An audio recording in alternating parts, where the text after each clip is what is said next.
Hi Steelers, we're so excited for you guys to receive this huge architectural railing sconce, and we're just here to show you a quick how to install guide.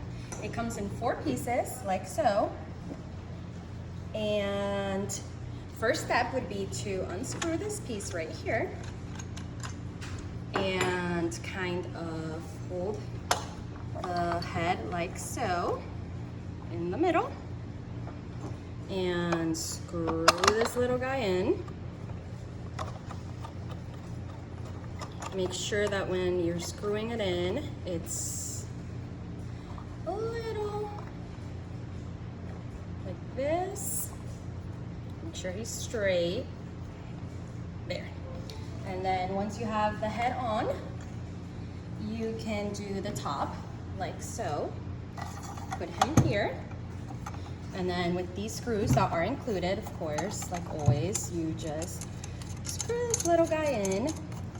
1, 2, 3, and then you just have the bottom left, like so. And as you can see, it is literally half my body. Like, it's literally a huge 44-inch architectural railing sconce. It's beautiful, and you'll be done in literally 10 seconds. You can just screw this last guy in here if I can get him in. It's okay to struggle sometimes. And that's it. You've built it. 4 pieces into one in under 2 minutes. The bolts, for here, it is maximum 60 watt. It'll say it right there, so you have no issues with that.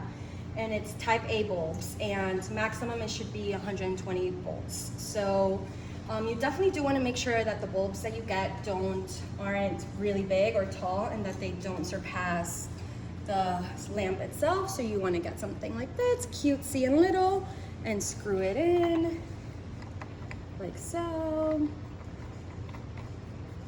in there. And we have 2 options here. We have this little one as well.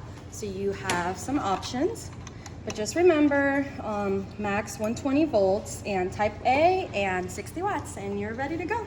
Enjoy.